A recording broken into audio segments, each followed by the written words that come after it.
Perfect. Welcome to our economic and stock market update. I'm really excited today.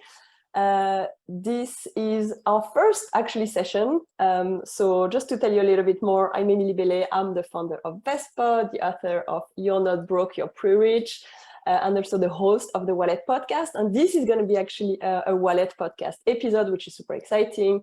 And our mission, as you know, is to empower women, mostly women, but to be honest, everyone financially. And that's focusing on saving, repaying debt, but also growing your wealth and investing money.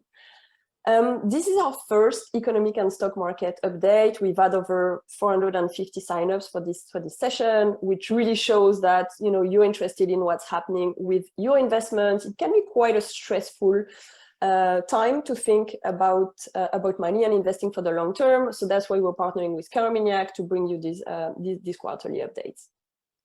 So if we think about, why are we doing a market update? Usually these, not with Axelle, but usually these can feel overwhelming and complex. I personally love them. I've followed a lot of them in my career, in my previous career in finance and private equity, but still today trying to understand what's happening in the market. And we thought it was important for the community to help you build investing knowledge, but also build confidence. And to be honest, you'll see that these are fascinating. So even if you're not investing money yet, if you don't pick your investments yourself because you're not an active investor, understanding the big picture is super important, and it's going to be super empowering even on your day-to-day. So the aim of the session today is really to provide an understanding of what is driving the stock market, what is the current outlook. And I really enjoyed preparing this session with Axelle. So the format is Axelle has a few slides. I have a lot of questions. I'm sure you have some questions, so make sure you have your Q&A box open. We're going to break at the middle of the session to chat about a few things. There's a lot happening at the moment, so hopefully we'll try to answer as many questions as possible. And we'll take some time at the end of the session. But before we start, I just have a little poll for you. So I'm going to launch that on your screen, but I'd love to know, do you think the stock market will go up or will go down in the next 12 months? Ooh, I start seeing a few results, so I'll give you a little bit of time. Just tell me what you think. And of course, no one can predict the performance of the market, but it would be good to have an idea about sentiment and confidence, because this is something Axelle will also talk about today. Just give you like a few more seconds. So if I just end the poll, let's see, you can see the results maybe, but 70% of you think the market will go down. Oh, I can share the results, and 30% think the market will go up. So it's not a reason maybe to stop investing, but we'll talk about that now. Oh, let's close this.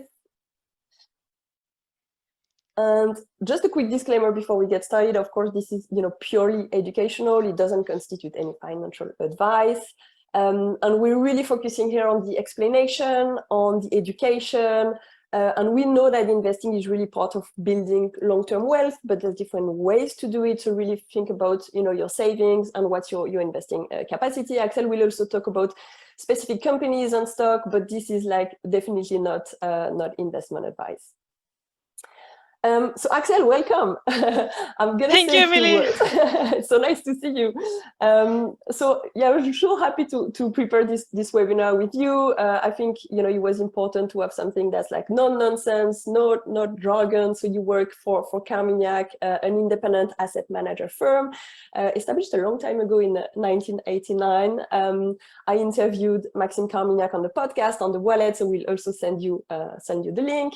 And you're an equity product specialist manager. So what does that mean? Basically, you are engaging, communicating with investors about Carmignac, about the product, the philosophy, the strategy.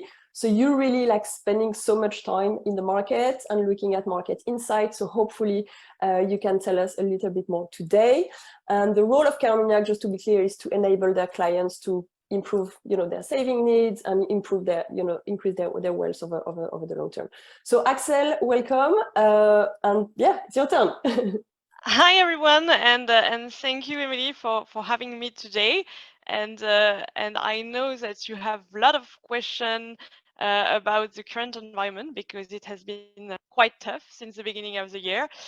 And yes, the first part of the year has been complicated because we had quite a perfect storm of shock, which has led investors in a great uncertainty. The kind of shock that we had is the comeback of inflation after 30 years of zero or very low inflation. We also had higher rates across the world due to this higher inflation environment. We had central banks that, after years struggling to push inflation higher, have now the opposite issue. And finally, we had the war in Ukraine, which was adding to uncertainties into the market. And indeed, investors have just experienced one of their worst 6 months in 40 years. And we have done an exercise looking at 4 big asset classes in which investors are generally invested, meaning equity, sovereign debt, corporate debt, and in corporate debt, we can look at high quality debt and the more risky one. And for each semester, we show on the graph the best performance among the 4 asset classes. And what we see is that over the last 40 years, there is almost always at least one asset class that posts a positive performance. But not only during the first semester of 2022, all asset classes has been negative, but it was a no place to hide environment because it was the worst semester over the last 40 years. And if everything was down, it's not every asset class behave exactly the same because the sell-off was even more impressive for the tech sector. And before getting into the explanation of why it was worse, maybe it's worth to just take a step back because over the last 10 years, the Nasdaq, which is usually the index that we use to speak about tech, has been up plus 275% over the last 10 years, compared to only 28% for the FTSE 100. A company like Meta, which is a new name of Facebook, is up more than 400% over the last 10 years. So this huge performance of the tech sector has been driven by the fact that this company were able to generate robust earnings, despite the fact that we were in a poor macroeconomic growth environment, and the fact that we were in a low interest rate, a low inflation environment, which was an environment also where there were a lot of liquidity to be invested, liquidity that were provided by central bank. So what happened this year to have such a strong reversal? And the first reason is that the tailwinds that has been pushing tech stock higher over the last year have completely switched direction, and they are now becoming headwinds. From low inflation, low interest rate, we move to higher inflation, higher interest rate. And indeed, this shift has really forced investors to rethink whether the stocks that have succeeded in an environment of low interest rate will be able to succeed in an environment of higher interest rate. And the second reason is that most of the tech companies prospered a lot during the pandemic 2 years ago. And now that population returned to work, that we spend less time at home, the tech sector is suffering from the fact that investors fear that companies boosted by the pandemic are running out of steam. And we have a good example on this slide. For instance, Peloton, which is a connected fitness company and which was one of the most popular company in the early days of the pandemic, is down 71%. Another pandemic darling, which is Netflix, so also its share dropped approximately the same as Peloton. So the big question that we read a lot about is, are we back in a dot-com bubble like it was the case in 2000? No, we definitely don't think that it's a dot-com bubble 2.0. It's just a massive overcorrection due to the fact that we are in a different rate environment and that we need some normalization post the COVID euphoria. So now that we have looked at what happened, it will become more interesting to look at what is ahead of us. And in order to understand what could happen on financial market, we need first to have a view on where do we stand in terms of macroeconomic outlook. And we will look region by region, what is the economic outlook, but I will tend to spend a bit more time on the US macro because it's really the barometer for market operator, and it's the US that influence the whole global macroeconomy. So today, the primary concern for household, company, governments, central bank is inflation, because inflation is the loss of purchasing power over time. And indeed, it's a fair concern because I guess that most of us today never experience an inflationary episode. So it's particularly new for all of us. And where does it come from? And why we had such a reversal of the 30 last year trends? The first reason is the COVID, because it has caused factories to shut down. It has blocked shipping routes, which have limiting the supply in many products, like for instance, semiconductor, cars, etc. And it has been pushing price higher and higher. So all these effects were really in the wake of the COVID-19 pandemic. But on the top of this pressure, we had food and energy costs that has been surging, really following the Russian invasion of Ukraine. And in the graph that you have on your screen, you can see the reference price that use the traders across the world for several commodities. It's really allow us to get a sense of commodity prices across the world. And what we see is that commodity prices are surging. So COVID related pressure, we have commodity pressure due to the Russian war, but all these factors are supposed to fuel inflation on a temporary basis. And the issue is that market operator, government, central bank were expecting this inflation to be very short term and that it will peak around April or May 2022.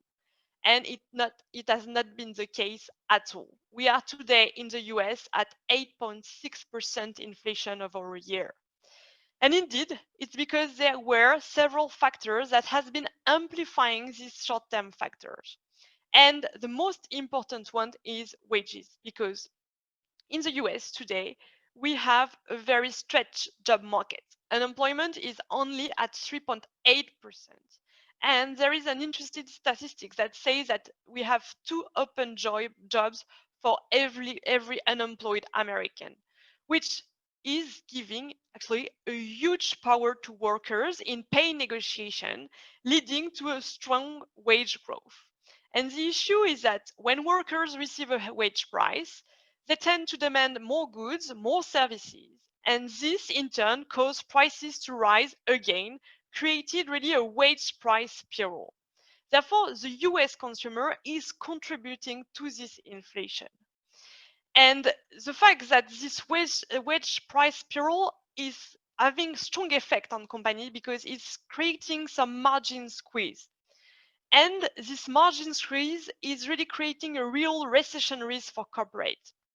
Because indeed, company margin are now taking a bite and they are starting to derail from their growth trajectory. And we have, over the last weeks, a lot of profit expectation downgrade from company. We had Walmart, we had Snapchat, we had Made.com, and more recently, we have on the industrial sector a company named Kingspan, which is an Irish building material group. But we had also the well-known Amazon that say that they may have, during the COVID, overextending their warehouse space. We also have the Uber CEO that warn of tougher time to come. So really, we have companies that are starting to send warning because they are facing difficulties to contain cost, especially transport costs and rising labor costs. And therefore, we might see in the coming months, corporate America go into recession, or at least a strong slowdown at some point in the coming months. But despite the risk of having a lower economic growth in the US due to this slowdown of both corporate and at some point consumer also that are suffering from higher prices, we have the US central bank that is maneuvering in order to reverse really the overheating that we have in the labor market, and in order to force demand to adjust downward in order to fight inflation. why they want to fight inflation. Because the Federal Reserve, which is the US central bank, has a dual mandate. The mandate is to pursue the economic goal of price stability and maximum employment at the same time. Therefore, to reach this goal, what they are doing is that they are targeting an inflation rate around 2% over the long term. Because indeed, a little bit of inflation is generally viewed as quite desirable because it gives company room in order to adjust when you have a changing economy. One, for instance, where labor or commodity might cost more, it will allow companies to raise prices in order to avoid being forced being forced out of business. However, the issue is that currently we have seen it, inflation has been accelerating way too quickly in order to reach the 8.6%, which is leading to this very negative wage price spiral that I mentioned earlier. So this situation have prompted the Federal Reserve to act very quickly in order to stop this very negative wage price spiral. And they might do so at the detriment of, at some point, employment and financial asset stability like equity, bonds, and real estate. And the issue is that markets are really often very focused on the action of the Federal Reserve because it is the most powerful financial institution in the world. But we will see it, other central banks like the European Central Bank, the Bank of England, have similar mandates and tools at their disposal in order to preserve financial and price stability. So, to achieve their mandate, the Reserve Federal and all other central banks have several tools at their disposal. And the most well-known one is what we call the Fed fund rate. And you can see on the chart that the Fed fund rate has been increased from 0.25% to 1.75% in less than 3 months. And it is the most rapid increase since 1994. And it may reach at least 3% at the end of the year. So it's huge what is happening. And such a rise will have an effect of slowing down the economy at the cost of, because the cost of loans will grow higher. So consumer business will borrow less. And so therefore the economy will cool down. But it will also have an effect on financial markets. It will push, and it's already the case, it will push equity and fixed income market lower. But apart from rates, the Federal Reserve is also using its balance sheet in order to accomplish those goals. For example, the Fed has dramatically expanded its balance sheet, which we call the quantitative easing. You may have heard of it, in order to use the balance sheet really in case of extreme emergency, like for the economic shock of the global financial crisis in 2008, or for the COVID-19 pandemic. And what the Federal Reserve is doing is that we have a complete reversal since the 1st of June because they have starting to shrink their balance sheet with still the same idea of cooling down the economy in order to get a lower inflation.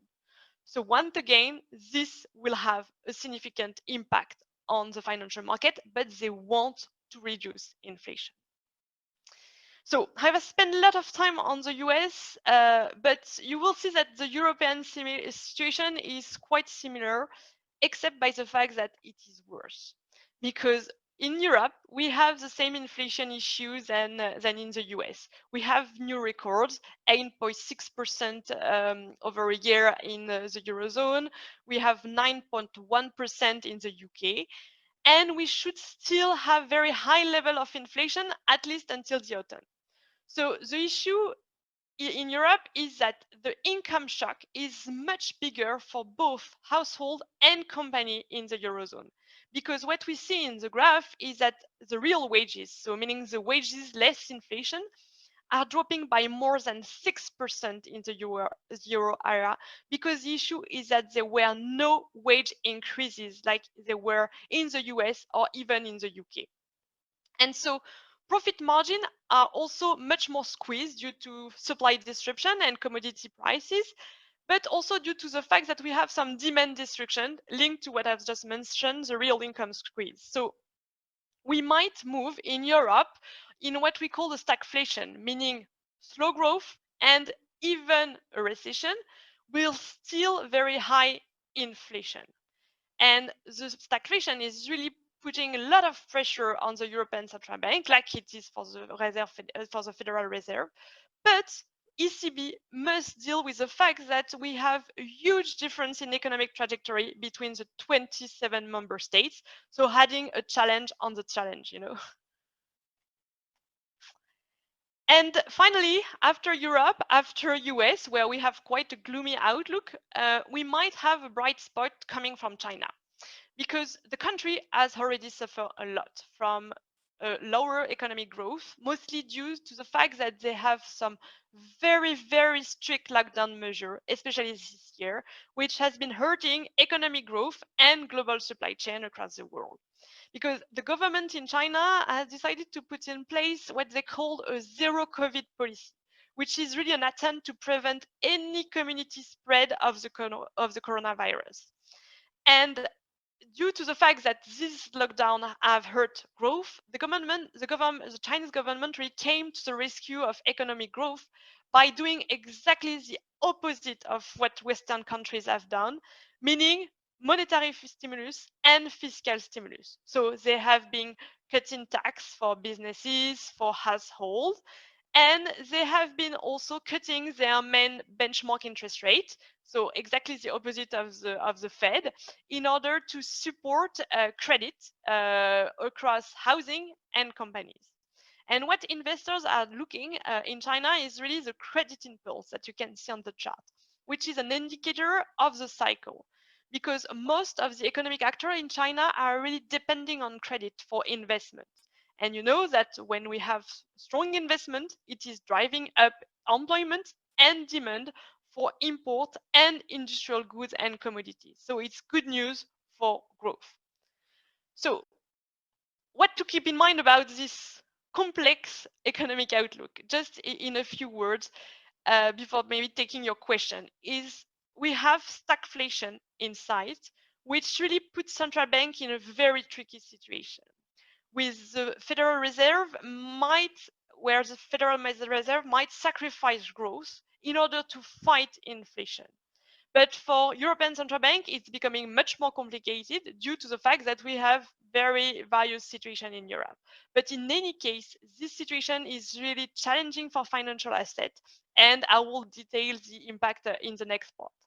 But the bright spot might be China, because we have monetary and fiscal policies that are completely at odds with the rest of the world.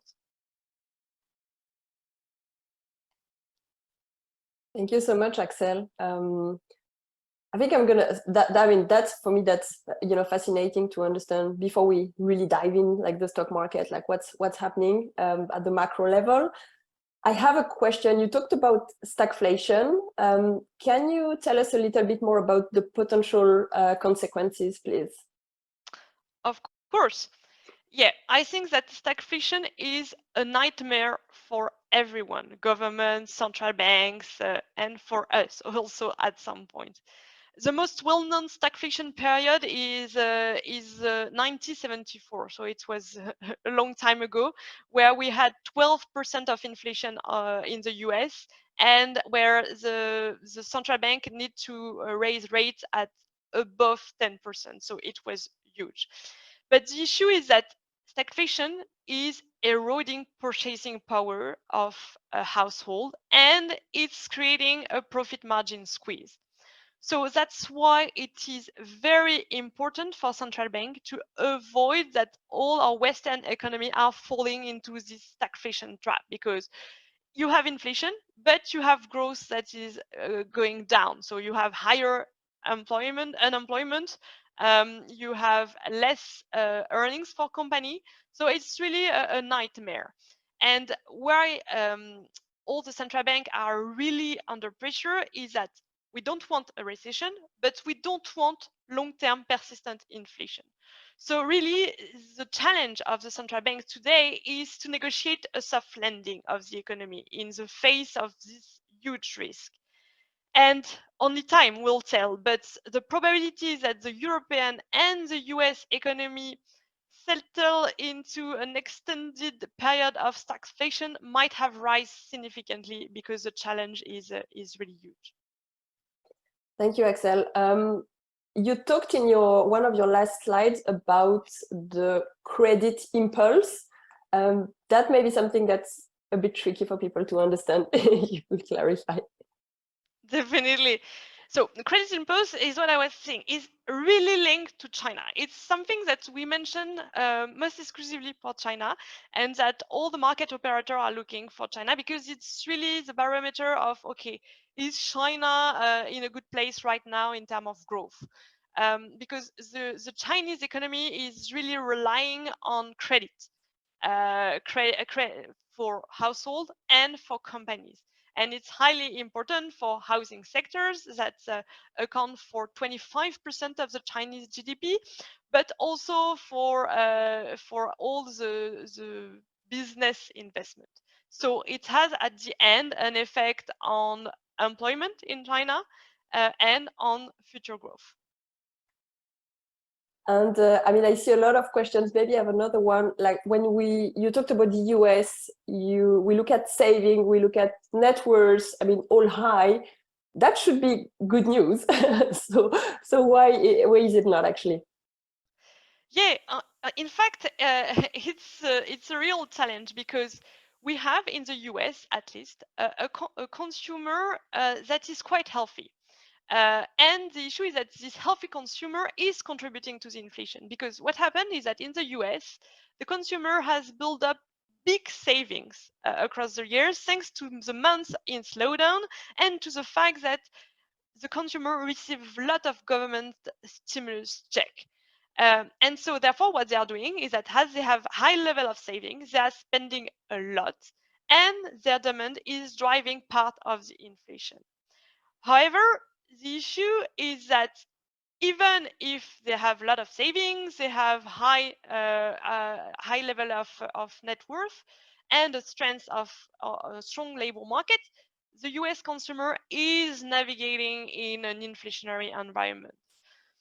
So what we are seeing over the last week is that Americans are really starting to say that they start to lose confidence in the economy because with higher interest rate and the fact that at some point the saving rate is decreasing, everything is really taking a toll on family budgets. So we might see consumption, even if it's still healthy, slowing down in the coming months. But it should be more what we call a soft landing rather than just a hard landing of the US consumer. Okay, thank you so much. I see a lot of questions in the chat box. So I think there's one around, which industries will benefit from economic situation. We're going to talk about that later. So maybe we can keep that for later. But I have a question from Amandine asking, what can central banks do to fight stagflation? You mentioned some negotiations. So they have tools at their disposal, like I was mentioning. And the one that they are using the most is rising rates. And so they are rising rates super aggressively, like they have done not in the last 40 years, something like this. And that's the main tool at their disposal. And they will do so until inflation is peaking. And they are starting to see that, okay, demand is slowing down, employment market is slowing down, and price are starting to slow down. The issue is that for the Fed is easier than for the European Central Bank or for the Bank of England, because for European countries, a lot of this inflation is what we call imported inflation, meaning that that's inflation that are due to the conflict that we have between Russia and Ukraine, the supply chain disruption that we have from the China due to the zero COVID policy. And so things on which the central bank don't really have the possibility to act on. So their challenge is even bigger than for the US, where it's clearly due to the employment market. Thank you, Axelle. Maybe we can continue to the second part, which is more like the outlook, and we'll look at the questions because I think you're going to answer a lot of these in your next Definitely. slides. Because we need now to understand what could be the implication for financial market. And I'm sorry in advance, but I will have to start with a bit of theory in order to better explain what is happening in the market today. And we need to all understand what a share price is and what what will influence the share price. So a share price is really a combination of three different things that you have on your screen. And the first thing is it depends on future earnings. And that's the main determinant of a public company share price, because it can be only used in two ways, the earnings. Either it can be invested in the business in order to increase the earnings in the future, or earnings can just be used to reward the stockholder with dividend. So the question is, okay, where do we stand in terms of earnings for company in the current environment? Because we have seen the macro, but let's look at the micro. And overall, earning expectation for company are still at very high level, because equity markets today are not at all reflecting the impact of a potential recession. Because what is happening is that each quarter, each year, financial analysts are really financial analysts that we call the consensus come up with estimate on company future earnings and what it will be. And when you hear, for instance, a company that misestimate or beaten estimates, it's usually in reference to consensus estimates. And when a company misestimates, it definitely implies lower equity price. But currently, if the consensus has really started to lower the expectation, for instance, mostly on the tech sector, on the consumer sector, some cyclical sector like energy, like bank, like industrials, or even materials have seen very little or even no downgrade at all from the analysts. And so we think that they are highly at risk of disappointment. But in the coming 10 days, I think something like this, we will have the earnings season starting. So it will be very important for all of us to look at the outlook of all the companies to see, okay, what does they see in terms of future outlook for their business. The second component of the share price beyond the earnings is the company valuation, which really expresses the present value of the future earnings stream. So in other words, it's what investors are really ready to pay today for future earnings.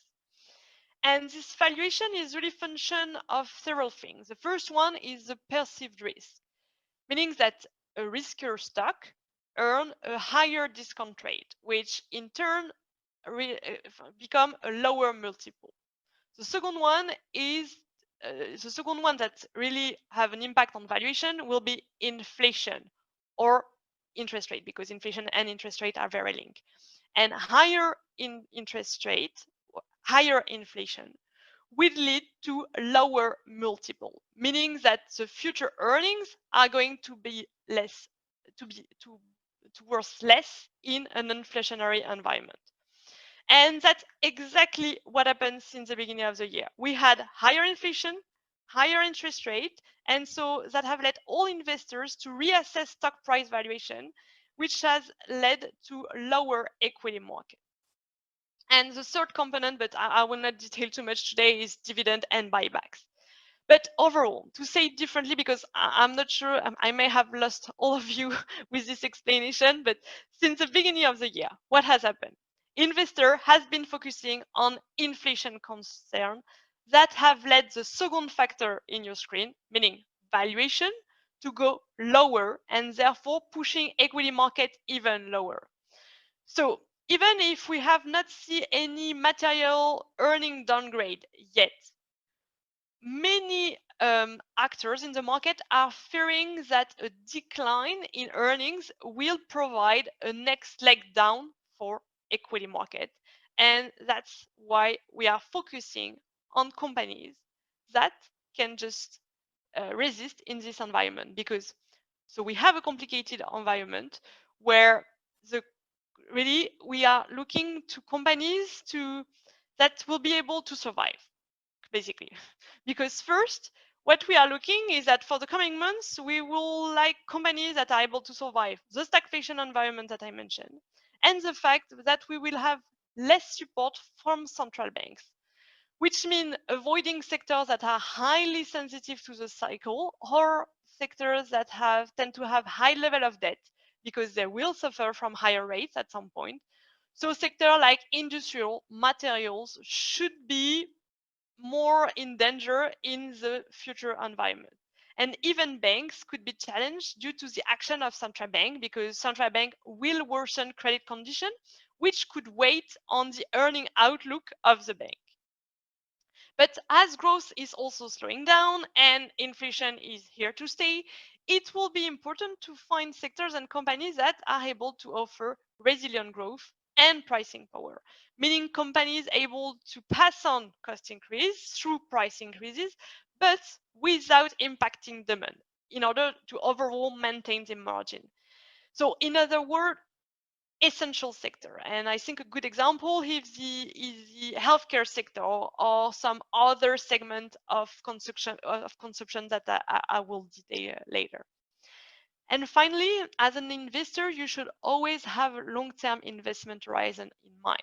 And therefore, even if some tech companies have been highly challenged year to date, they could still offer some of the best long-term prospects. And once again, I will come back on that shortly. So first, looking at recession-proof assets. And on that front, I think consumer staples are a good example. Because yes, they may face downward earning revision, but at least less than the rest of the market. But even within consumer staples, you should be very careful about several factors, because some of the staples are quite sensitive to the cycle. For instance, the beauty segment tend to be quite cyclical. So you will avoid, for instance, the beauty segment. And also within the staples, you have segments that are highly sensitive to private labels. And as consumers tend to look for cheapest product in a period of low growth, high inflation, you want to avoid direct competition from private labels. And so overall, in this context, I think the most immune segment, for instance, in the staples will be, it's basic, but toothpaste, because crises or not crises, people should keep brushing their teeth. At least I hope that. But you will have also things like pet food, child food that are really immune to private label, or also one thing that is tend to behave well in a stagflation environment is alcohol, which is surprising or not, sad or not, but still it tend to perform well in this kind of environment. So you have some segments that, okay, can just do well short term, medium term. And there is not only sectors that could resist in the environment, it might be also some countries that will behave better than the rest of the market.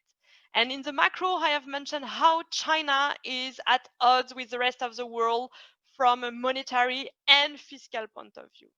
So after a tough year of Chinese equity, because over the last years, the performance of Chinese equity has been very poor, we might see some inflection of outperformance of Chinese equity. And even beyond this short-term factor for Chinese equity, we might look at medium and long-term factors that are highly supported factors, because China is really pressing ahead with reform, and it could become a financial and technological powerhouse in less than a decade. Indeed, the country is already becoming more digital, more urban, more innovative, and more focused on sustainability than most of the developed country, as you can see, for instance, on the slide with the mobile payment user. And also, what is interesting is China has some of the world's most dynamic company, especially in sector like, I don't know, e-commerce, consumption, green transition, but also semiconductor or healthcare. So there is plenty of opportunity in China, especially if China is just doing better in terms of growth. However, in China, more than anywhere else, selectivity will remain key in order to avoid really future accidents. So be careful with China. We spoke about things that could work short term, and there is also a lot of things that could work well on medium and long term. And I think that one of the big challenge will be energy. Because if okay, demand for commodities can weaken over the short term due to the fact that we might go into recession, there is still a lot of supply constraints that are exacerbated by the energy crisis that we are currently experiencing in Europe. Because yes, the whole continent will need to invest in order to be independent from Russia and to be more independent as a whole. But also being forced to get rid of the Russian energy, what the European Commission has done is to quickly set up a plan named Repower EU, with the objective of first reducing Russian gas import for the years, but also having a huge acceleration in the development of renewable energy. And so once again, with this Repower EU plan, it's highlighting the fact that we need to find other sources of decarbonized energy. So in terms of investment opportunity, it means a lot of investment opportunity because all of this will support first large energy company, at least over the near term, because we will need to have still oil for the coming months, years before having a bigger energy transition. And over the medium and long term, we should see definitely some renewable company like in solar, in wind, etc., taking market share away from traditional energy company. So we have short term, medium term, and we have long term. And yes, I mentioned it at the beginning. On the tech sector, we had a lot of short-term market movement.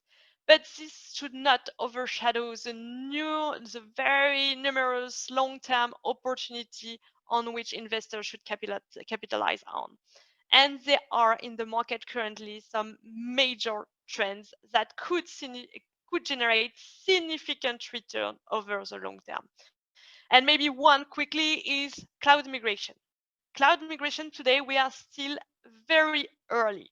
Only 10% of the enterprise IT spending has shifted to the cloud so far. And one good sign that it might be a promising market is that all the biggest tech companies have well understood the potential and are very well placed to benefit from this trend. As you can see on the slide, Alphabet, Amazon, and Microsoft are generating double-digit growth number on the cloud business. But another interesting opportunity long term in the digitalization is cybersecurity, because organizations have faced new security challenge as we have the cloud and we have remote working. And the result is that we have a massive increase today in the number of cyber attacks. And the issue is that despite the huge economic impact of cyber attack, yet company and government continue to underinvest.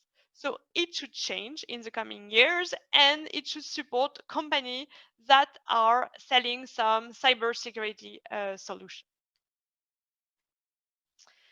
So maybe to wrap up before answering your many questions. Yes, today the market is down for the first 6 months, but it's because equity have suffered from the rising rate environment. Going forward, unfortunately, we might have another leg down due to the adjustment of earnings to the economic outlooks that I've described. So in consequence, investment should be more focused on companies characterized by high and stable margin, by solid growth prospect, mostly in defensive sector, like I have mentioned, consumption, healthcare, etc.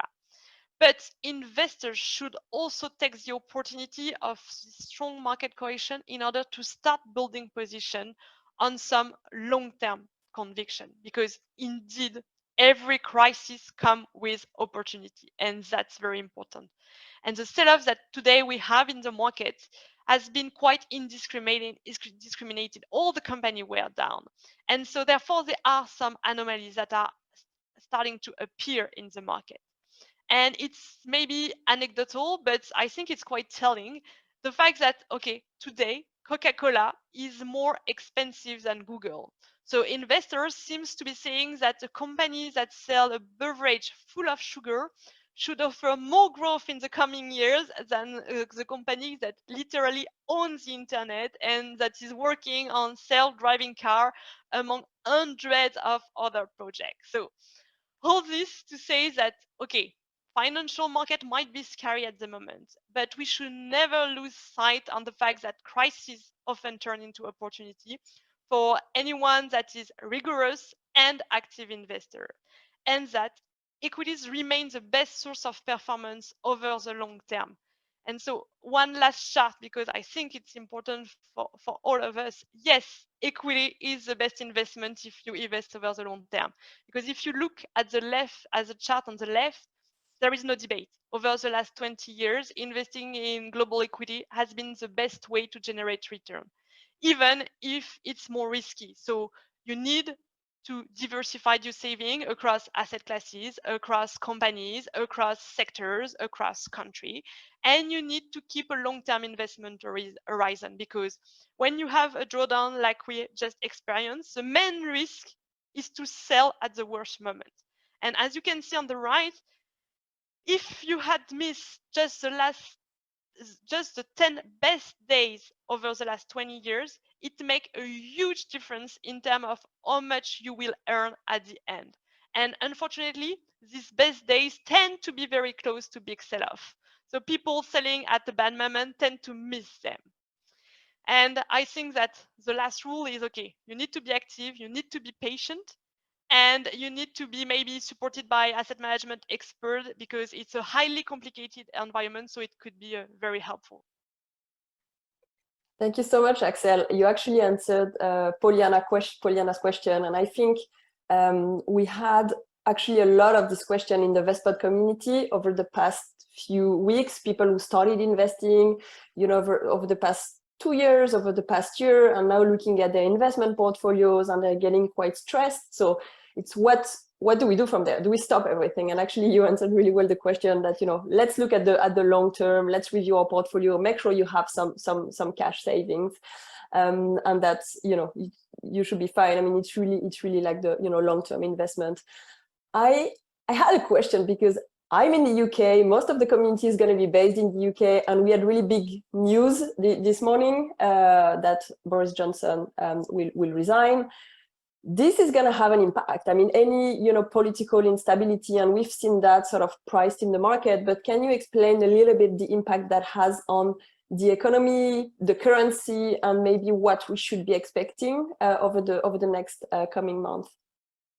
Yeah, definitely. So it's very hot news from this morning. But shaky politics, negative GDP prints, double-digit inflation. I think that just the UK is the poster child of what is happening in the world, unfortunately.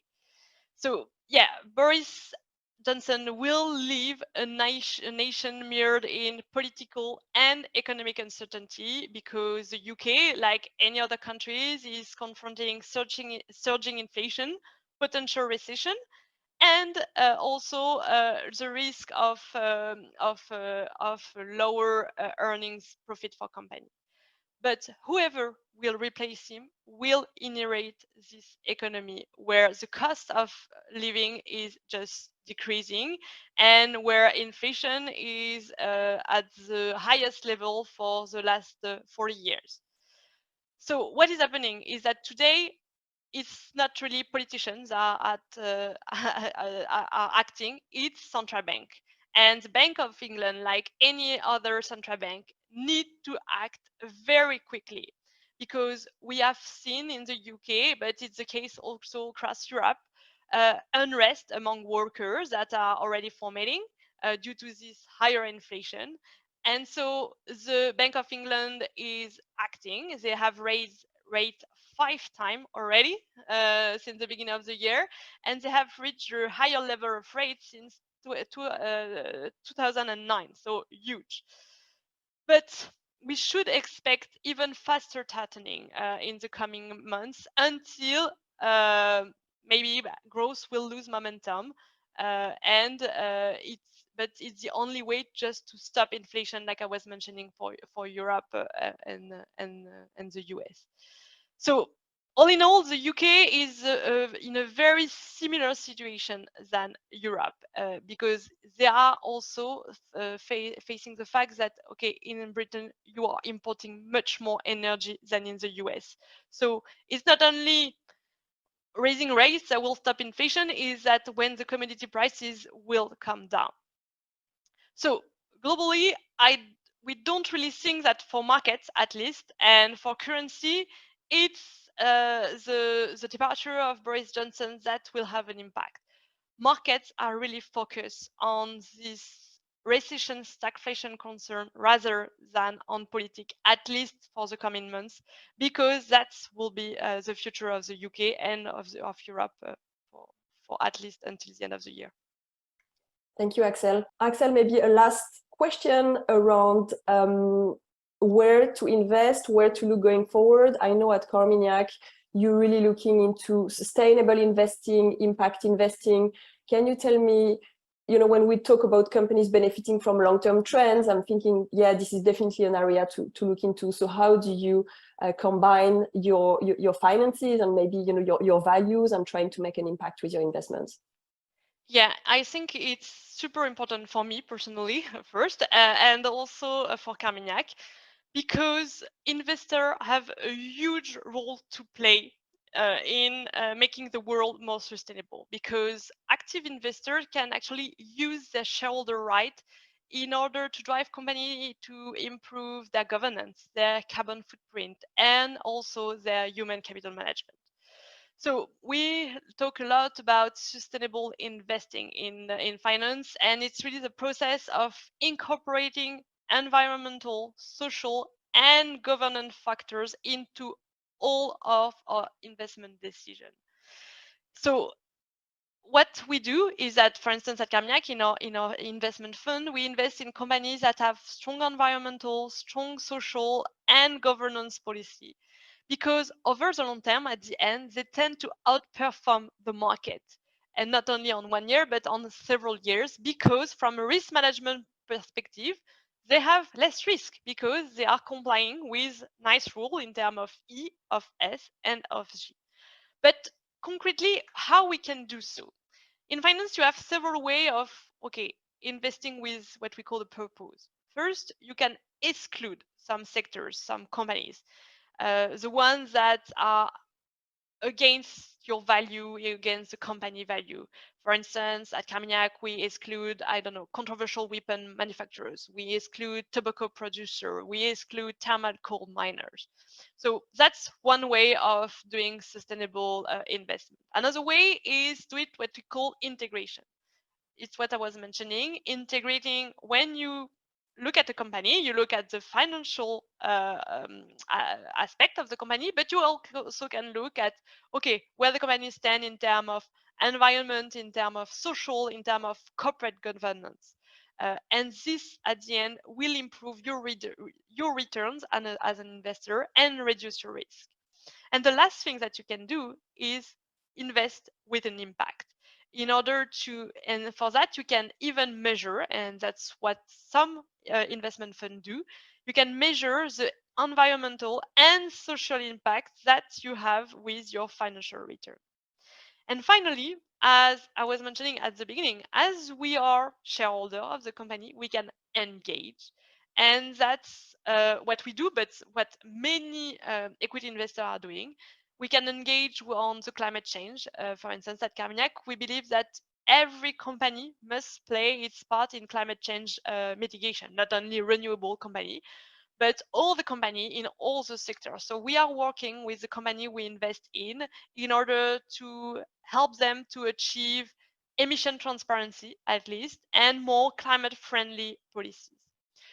What we can do also is working on the S with the company. And for instance, we strongly believe that employees are a company most valuable asset. Therefore, we ask all the company we invest in to focus on efficiently managing their human capital in order to increase employee engagement and at some point client satisfaction. So many ways of being more sustainable in the way you invest, and I think that's something that is becoming highly important for the industry, and that's something good because we really have the power as shareholders. Thank you so much, Axelle. I think we will wrap up. I know there are a few more questions, but we can write them down and come back to you after the webinar. We are recording this webinar, so we will send you the recording, and we can look at these questions. Can I please ask you to share with us what is the main takeaway for you? What is maybe one thing you've learned today from Axelle? In the chat box, that would be amazing. I see some messages. That was fantastic. That was very informative. I think for me, there's maybe three things. The first thing, inflation being on the rise around the world with food, energy prices going up, is really thinking about our own personal finances and trying to keep track with what's happening.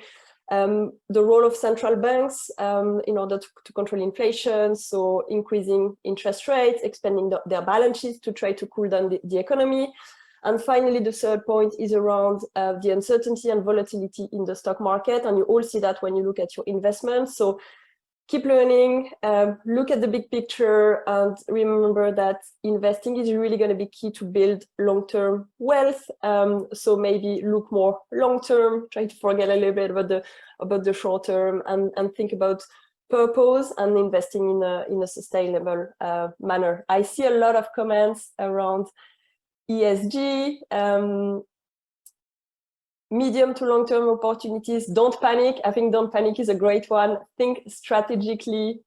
China is going against global trends. So a lot of information. We'll write our main three takeaways for you. We'll send you the recording.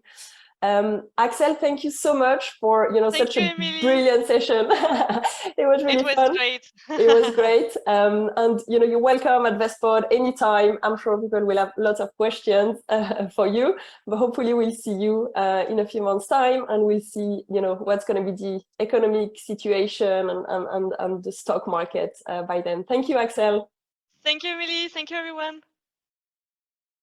Thanks, everyone.